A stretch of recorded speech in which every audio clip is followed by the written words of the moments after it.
Welcome to the Professionalist Real Estate Investing Podcast with your host, Tony Jacobs.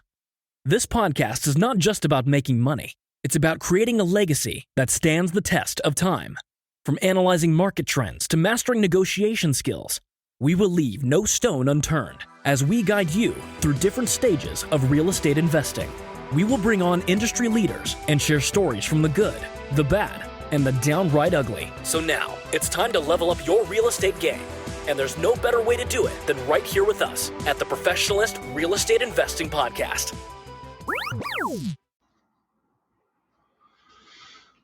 Welcome to the Professionals.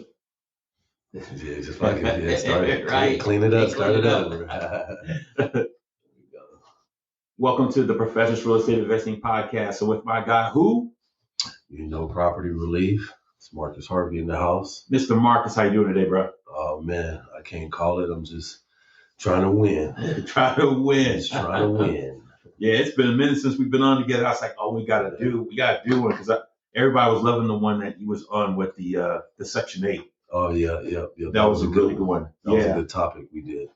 Yeah. So today's topic is going to be about the multifamily. Reason why multifamily, I was thinking that was going to be good. I just had you pick between the two, but I'm loving the multifamily because that's my thing right there. Because I went to a convention last Thursday, and it was in Fairfield, and my God, it was so good. Yeah, I was really hoping I could attend that. I had some other endeavors to attend to, so yeah, I missed out. Well, we got it next year because I got the information. So definitely, I'm definitely going to be part of that family that does the multifamily because I mean, the more doors, the better it is. I remember you always told me that. Says, would you rather have a whole bunch of doors under one roof, or would you just have one door under one roof? I said, many doors sounds great. Right. Exactly. All right. So this is how to start in multifamily, which is, it can be a quiet endeavor how to do it, but you really want to team up with somebody that knows how to go about doing it because you don't want to weigh yourself down with all the responsibilities and everything because there's a lot of pieces to the puzzle that work with this. Yeah. It's a lot to take in, especially if you're just starting and learning about multifamily. You got to start from the beginning. Educating yourself is number one. Just reading, learning online, podcast seminars, online courses. Multifamily is such a different avenue than just single family real estate. So the way you do underwriting is different and everything. So yeah, number one is just educate yourself. Definitely educate. Yeah, there's some podcasts that deal with it's exclusively just with multifamily. Yeah, and they have people who come out and they talk about their experiences being in syndications. Yep. And like the seminars, like I get actually a lot of invites for that. So that's why I had to take up the one last Thursday because it was just rewarding, fulfilling. I knew exactly everything that the gentleman was talking about. If he was there, you would have knew the same thing because the verbiage and the way he was talking to the attendants. Yeah. It was just on point. I knew everything he said. So it wasn't a part where I didn't feel uncomfortable because I already knew it about it because I studied a lot of it myself. Right. Yeah. With key terms and all that. Exactly. Yes. And the vocabulary, how it's used. Yeah. So educate yourself. The next one to help you out is analyze the market. Yeah. So research markets for a good growth potential, looking for locations with job growth, population increase, high demand for rental properties. This is definitely included with the seminar I was at also. So they were talking about hot spots for multifamily. Mm-hmm. Off the top of my head, it was Texas, Tennessee. Okay. The Carolinas. The Carolinas are a hotbed right now for multifamily. Yes, sir. Yeah. And Miami. Well, Florida. The Miami, the Tallahassee, all the big areas that are really good for multifamily. Did they say Georgia too? Or they didn't say Georgia?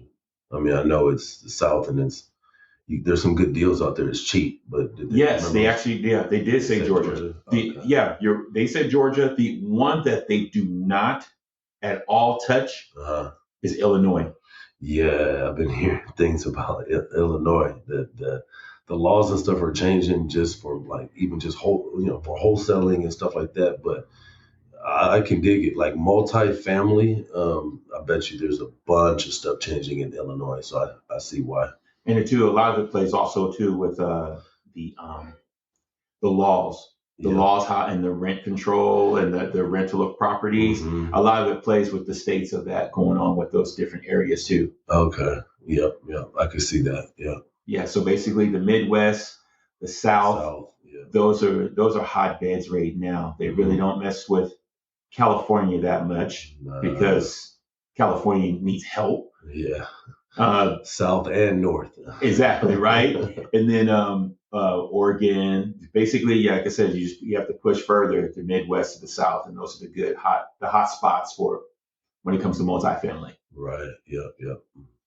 So how would you get your funding for multifamily? Right. So secure financing. So there's different ways. You got the conventional loans. Those are usually 2 to 4 properties. Right. So the conventional loans, that's basically like the loan, like if you get a house. Mm-hmm. But then when you get 5 or more, that's when you deal with the commercial real estate side. Right. That's the part where with the conventional loan, they ask for your tax return. Yeah. But with the commercial loans, they want to know how much money can you produce out these properties. Right, exactly, because they just go off of a different factor. Single family rentals just they can be lucrative, but it's just not the same as multifamily. And then the way they calculate multifamily is just totally different than 2 to 4 units. So exactly, because they consider 2 to 4 units still residential, you're going to still get a residential loan. Home loan instead of a commercial loan for more than 5 units, Yes. And then you have the FHA. That's FHA loans. They can help with multifamily properties if you live in one of the units. Yeah. And usually, with living in the units, I think the minimum is 1 year. Yeah, I don't know if they've changed it, but you have to be at least there at least 1 year. I remember it being like 2 years for like single family residential or something like that. I think it was 2 years, but I think they might have changed it for that also, if I'm not mistaken. But I think I know some people that barely stay even 6 months. They try to slide by. Try to slide by it. Yeah, if they've changed in the law, but I think it might be still a year. Yeah. Yes. If I'm not correct or mistaken. I mean. Yeah. So that's if you want to secure it, that's how you go about doing it. But this next one. This is where it gets a little bit better situation because a person, like I said, if you start off with multifamily, a person starts out with multifamily, you have no experience. Like I said, you got the weight of the world on your shoulders. You're like, all right, how do I go about doing this? Right. The next one is partner up with others. And that's where I just used the word syndication a little bit ago. Yeah. A syndication basically means that there's a group of investors with you and a whole bunch of people that y'all help get the funding that's left needed to get the multifamily. Exactly. Yep. That's what it is right there. Just partnering up with others, doing syndication deals. Just if you're a beginner, you might not want to go alone on larger deals just because you probably can't either get the financing all yourself or you're just not experienced enough to do it by yourself. So you might want to have a couple partners or a partner who's just more experienced to partner up with you. And I was thinking also too, I said, it can get overwhelming too when you deal with those dollar numbers. Oh yeah. Because a person sees $5 million for a multifamily, they'll get a little bit freaked out. Like, hold on a second, $5 million. Like, what do you mean? How am I going to come up with this? So you might need to partner up with someone to help you with that financing situation. Exactly. So. And then the next pointer is start small. Yeah. It's like if you're multifamily investing, consider start with the duplex, triplex, fourplex, and then just graduate yourself up further. Yeah. Because the easy the steps is, and then just keep on graduate yourself up. Right. And then you'll hear online a bunch of people's opinions. Hey, no, you don't have to start small, and then other people say start small, but it's just like really up to you. And if you're really a beginner, the good advice would be to me is to start small. That way you can be able to scale up to bigger deals and eventually get those 5 or more door type of deals, big units and big complexes and so forth. Yeah, because you'll be more comfortable with what you're doing from when you started to where you're going. Right. It's a gap. Yeah. If you've had some experience already, then I mean, in some form or fashion, then I mean, hey, go for it if you're ready for it. But if not, I mean, I agree. Start small at first, get that experience, get that proper training and management under your belt. That way, you can scale it up to the next level. Yes. Now, who's gonna run these places? That's the next one. You definitely, me and you talked about this before a while ago. You definitely need a credible property management. You just don't want to have anybody. Like, this is your investment, so you want to make sure your investment is properly taken care of just right. Absolutely. Trying to choose the right property manager or property management company, whichever one you prefer, is like really crucial to this whole process, because if you're not going to do the management and the day-to-day stuff, you got to have someone who's on the same page as you that is able and willing to do that stuff for your property, everything that needs to be done on a day-to-day. Yes, indeed. So, yeah. And then conduct through thorough due diligence. Yeah. You want to make sure everything is properly done right when you come to this transaction. Helping with this transaction of multifamily, it says always inspect the property and review financials carefully before purchasing. Hire a professional inspector is key. Yeah. This goes with anything in investing. You want to make sure that everything's inspected just right. You want to make sure, me and you've talked about this before, my main thing, you want to check out that plumbing, because plumbing underground can be very, very tricky when it comes to things. I don't even, not to cut you off, I don't even remember what we were talking about that day, but yeah, we had touched on all these factors. Yes, we did. The plumbing and roofing. Yes. Right, yep. Yeah, those are huge things. And I can't forget this other one, because I just a little bit off topic. I took a client to go see a house, and I think I told you before what was going on. It was one of the things in the remarks was electricity. Yeah. So you want to make sure the electricity is even good. Like, you want those ones are very, very expensive. Yeah. When you come to the electric, when you come to the roofing, when you come to the plumbing, and definitely the plumbing. The reason why I'm pretty adamant with the plumbing is because we can't see it. Yeah. And we don't know what's around it, especially if you have trees that grow in sideways, left to right to left. Yeah. The outside plumbing on how everything is set up, and then inside interior plumbing, you don't know what's behind those walls. You don't know what's underneath. If there's a basement, you don't know what's been switched around and taken out, and you just don't know. Exactly. And that's just, it's so hard. And I was thinking too, like, even the other house that we was at, like, I know that the trees, I remember we had a gentleman come and fix the sprinkler and everything. That he told me about the history of the trees that were in the front yard. He says, you're moving out at a good time, because these trees are going to be a headache. He says, actually, these trees in the neighborhood, they're in every house.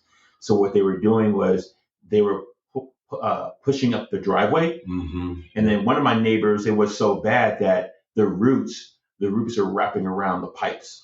Yeah. So you got to think that's going to be thousands beyond thousands of dollars. Yeah.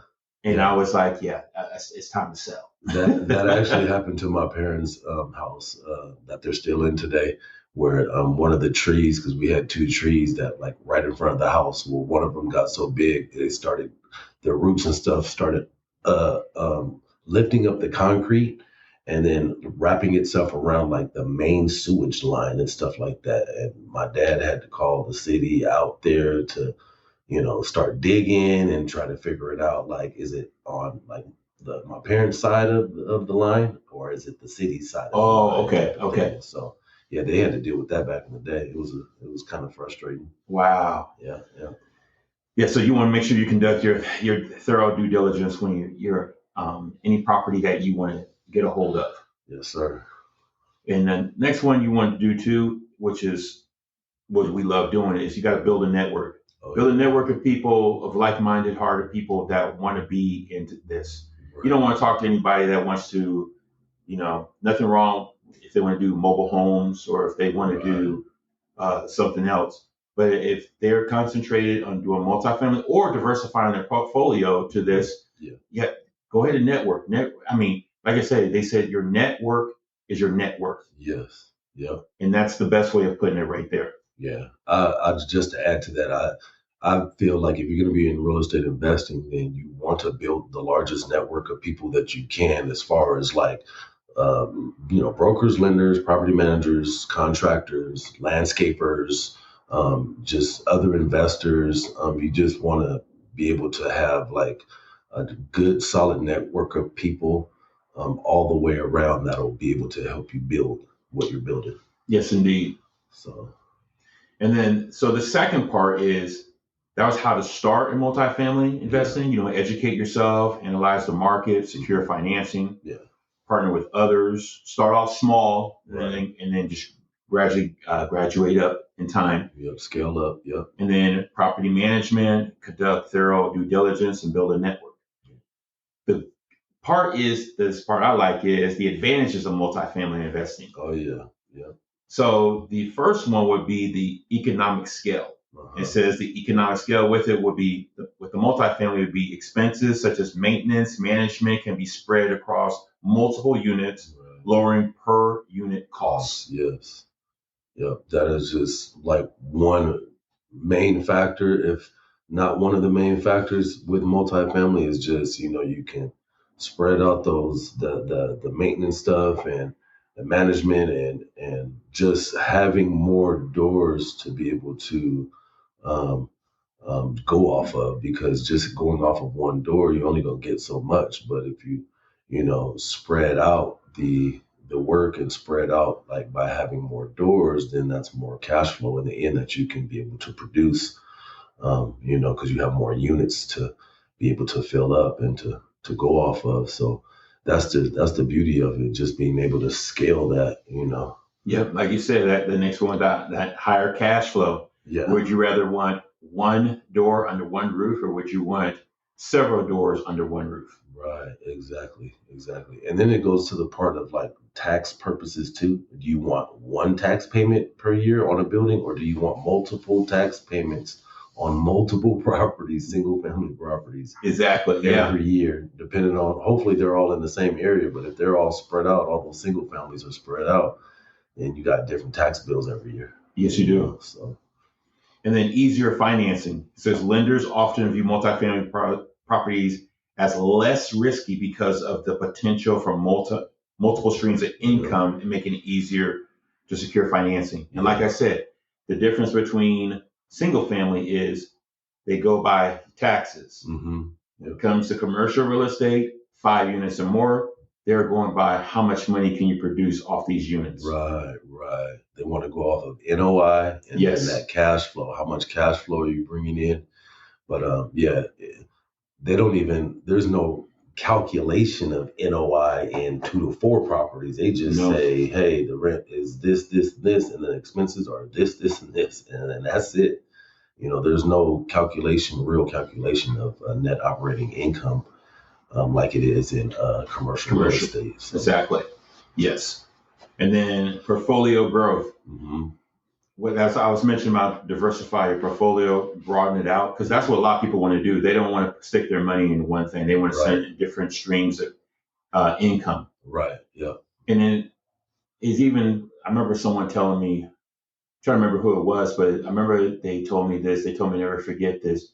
They said that one stream of income is one stream of income too close to being a poverty. Yeah. And I was like, yes. Especially nowadays, the way our economy is and everything that's going on, you need to have multiple streams. If you have a 9-to-5 job, make sure that's not the only way you're getting money. Yeah, you have to. If you're working full time, congratulations, because that's awesome. Keep doing your thing. But nowadays, sometimes it's not enough for families. People have to Uber drive and Lyft and do delivery driving or some kind of side hustle. And that's also great too, because you're bringing in more money. But, make sure when you're bringing in that money, that it's going to be for the purpose that you want, which is if you're wanting to get into multifamily, you know, use that your full-time job and your side hustle to leverage into your first multifamily investment, you know. Exactly. So yeah, and what you was talking about, I remember the statistic they were. I was listening to Carlton. yeah, Carlton, And he was talking about taxes and everything, and he said that right now it's like about 30% of people have some type of side hustle or another job to help. Yeah. You're either in a roommate situation or you got multiple family members helping you, or in your household or whatever, helping out with bills and whatnot, or just you're by yourself. And even with a girlfriend, boyfriend, husband, or wife, you're still gonna need a side hustle, second job to make it, because just stuff is just going up, rent and everything else, food and everything else. So like, it's so much harder by yourself to do that. But it can be done. It can be done. You just have to buckle down and really work. And then whatever you're making, you have to, like I said, leverage off of that if you're trying to do a multifamily investment property. So, and then once that gets going, then, you have that as another stream once it gets going. And as Fat Joe said, yeah. Yesterday's prices are not today's prices, right? Which is so true. Yeah, everything's going up. You don't see nothing coming down. Yeah, like when they performed at the Super Bowl this last time or whatever, whoever it was, I forgot, but the price for that went up the next day. Yes. For shows, because they just performed at the Super Bowl, so shows that artist shows are going to be worth more money now. Yes, it than is. They were before. So stay with us. We'll be right back. Attention realtors. First impressions are so important for real estate sales. Having a clean logo with easy-to-read information can impress a buyer and potentially get you that sale. Here at Boundary Waters, we excel at first impressions. If you need a logo or lawn signs, give us a call. Our experience at signs and banners have been proven for over a decade. Give us a call at 530-221-2151. Again, that's 530-221-2151. Boundary Waters Screen Printing, home of the Surf Ninja. www.boundarywatersinc.com. And the next one, when it comes to the advantages, is the appreciation. So multifamily properties can appreciate faster due to the ability to generate cash flow. Yep. Improvements you make can increase the overall value and rental income. Yep. Another word that the gentleman used at the seminar I was at last Thursday, he used force appreciation. Yes. So you got to think of it like this. So for illustration, they bought a multifamily in Morrisville, North Carolina, Mm-hmm. and they said that it was over $1 million. Mm-hmm. And that was the purchase price? Yeah, it was a little bit over $1 million, and I think it's a 40-plex. Okay. And what they did is they looked for the occupation was like between the 60 and 90%. The reason why you don't want it really 100% is because there's places where you can actually start doing updates on everything, right? And then you can keep on going about doing each apartment. Yeah, because even though you lose a little bit of rent on vacancy, you still are able to force appreciation on taking care of the property, making improvements and stuff like that. Of course, you want close to 100% occupancy, yes. But at that point, like if you're trying to buy, it's really hard to like try to force appreciation on the units themselves if everything's already occupied. Mm-hmm. You might be able to do some exterior stuff and landscaping and making the property look better outside in the meantime, but you got to get inside those doors. Yeah, you got to get inside the units to upgrade the units, the flooring, the everything, the kitchens and bathrooms and everything, so yeah. And so when they talked about the force appreciation, and that was a huge step, because that force appreciation, that's what they used when they found the property. They're like, how can we go about making, getting more using our money, what we have at, using more as leverage and getting into these doors and boosting it up. Because when it comes to multifamily, also, when you deal with these, the syndication and go about, say, if you have to deal yourself, you want to know what's your exit plan. Because a lot of the exit plans that they do have, they go anywhere between 3 to 5 years. They'll have actually a portfolio of like, this is how much everything's going to cost. This is what we're looking at, and this is our exit plan to go about. So they already have an exit plan. Yeah, these are our projections of where we're going to be when this date comes. Exactly. So that's how they go about it. But that appreciation, it's huge when it comes to multifamily. You don't get it really much in single family, but it's a beautiful thing with us multifamily. Yeah, and just appreciation in general, like over time as properties appreciate, just because time passes and stuff, that's good. But there's nothing like forced appreciation where you can be able to force appreciate a property, improve it, increase the rents, make the necessary changes that you need to do to get the full potential and benefits off the property. Yes. And then the next one, which I always love, the TAX word, tax benefits. Yes. It says you can take advantage of various tax deductions such as depreciation, mortgage interest, and maintenance expenses. Cost segregation such as can further optimize tax benefits. The cost segregation, the depreciation, that is huge. That is huge. That is definitely like, when it comes to multifamily, those two right there are huge. Oh, yeah. You can't really even, evaluate a deal properly without having to even bring those topics up, because, cost segregation is what you can use to really evaluate your property, and you can use that as a tool to be able to prove why the numbers are the way they are. True. Yes. Through cost segregation. That's one way. And then another one after the tax benefits is I like too. We was talking about this earlier. Low risk of vacancy. Yeah. After improvements and stuff. Yes. Yeah, and get done, that forced appreciation. Yeah. I mean, I tell you, you take care of the property, and you take care of it. I'm gonna tell you, your tenants, they're definitely going to take care of it because they can see everything that you're doing for them. You want good tenants. Yes. You don't want those tenants that are just busting down walls and making holes everywhere. As long as I tell people, like, it goes both ways. If you want good people in there, hey, clean it up. Yeah, you have to make it look nice, presentable. People want newer features and amenities, and people are looking for a certain just the way certain stuff looks now, because you look at a rental or whatever online, or a unit online, and see someone else's building, and then they got everything looking nice and clean and airy. They got the flooring right, all the colors are together, the fixtures are up to date.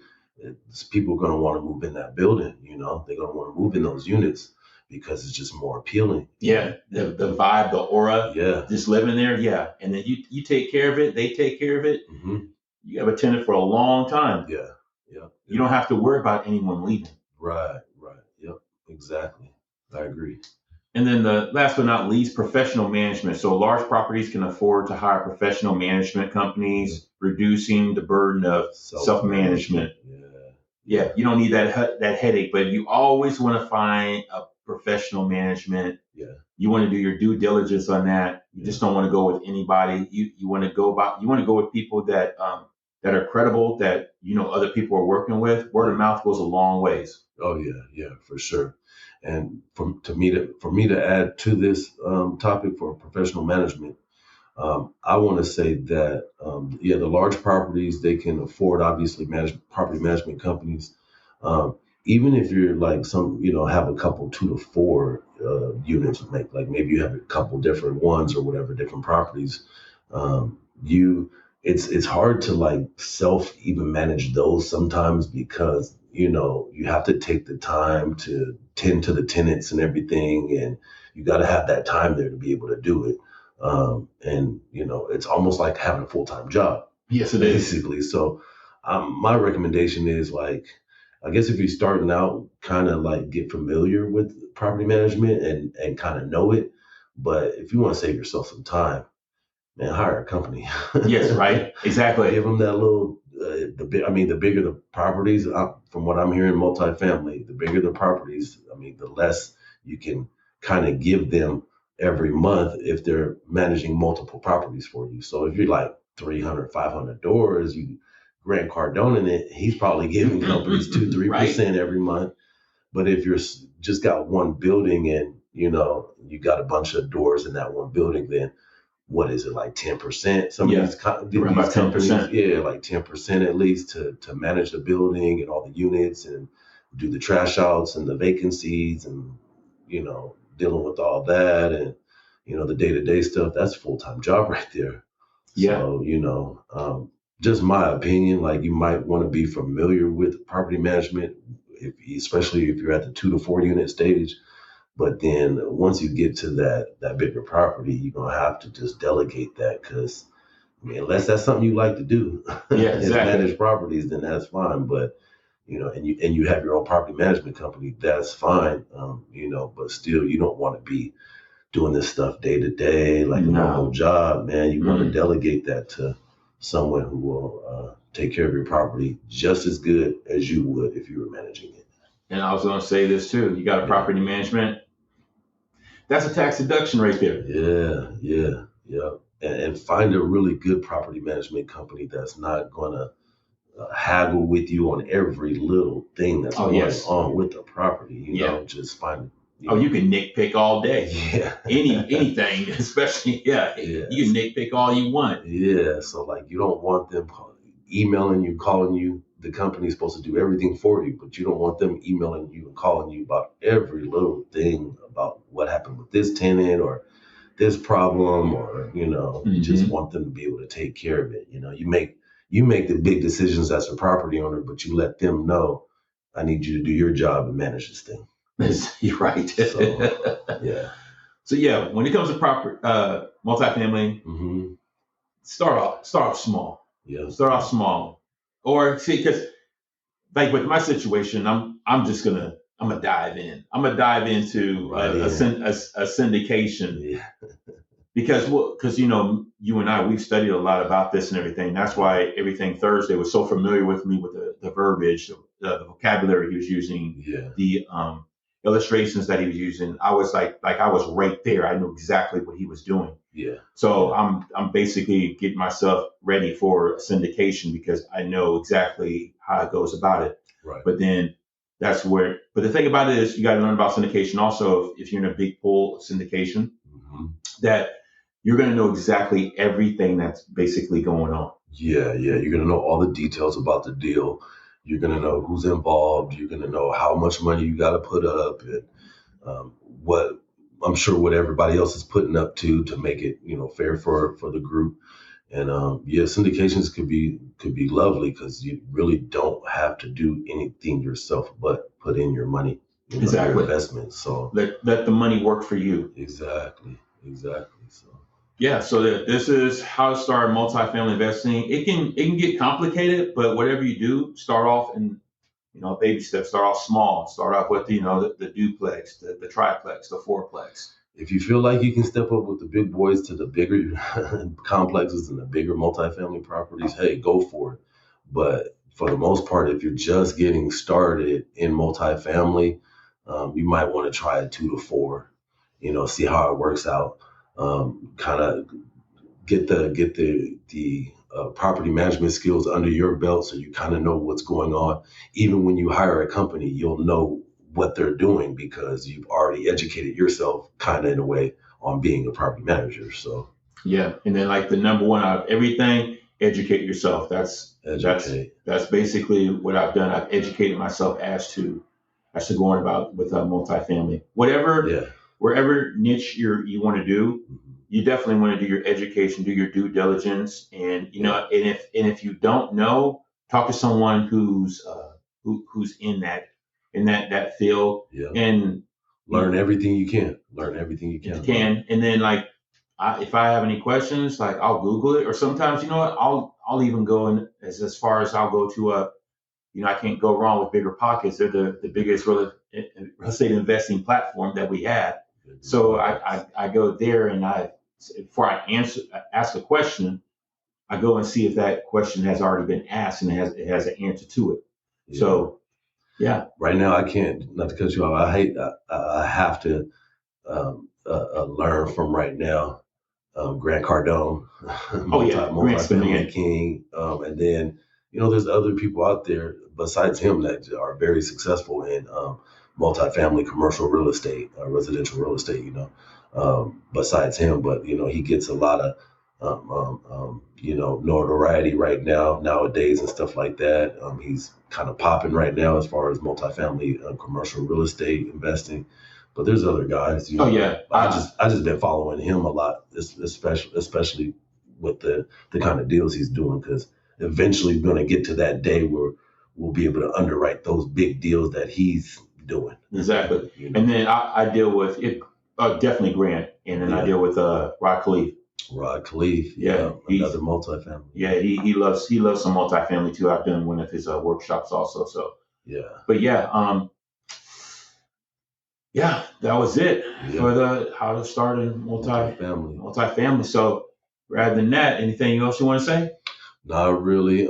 It's been a good episode. I'm glad we covered this topic. We're gonna have another few topics coming and more episodes coming. This is like you said, it's been a while since we did one because we've both been kind of just busy and stuff trying to connect our schedules. But we're coming with more topics, more episodes. Get in on multifamily any way you can, whether you think you want to just go ahead and run with the big dogs, or if you want to just start small, 2 to 4 units, get familiarized with the process, all the ins and outs of trying to manage a property or running a property, and making sure those numbers are right at the end of the month. All right. Well, that's it, everyone. Yes. Everybody maintain, have a great weekend or great day or whatever day it is to you. What is it, Friday? It's Friday here. Yeah, it's Friday. So have a great weekend. We'll see you guys soon. All right, then. In the fast-paced world of real estate, success hinges on information. Introducing PropStream, your all-in-one real estate solution. No way. Find properties, analyze markets, and generate leads effortlessly. With PropStream, you're always one step ahead. Access it anytime, anywhere, and watch your business thrive. Don't miss out on the future of real estate. Get started with PropStream today. Visit trial.propstreampro.com/Tony Jacobs for a 7-day free trial and revolutionize your real estate game. PropStream, your key to real estate success. Don't wait. Start now.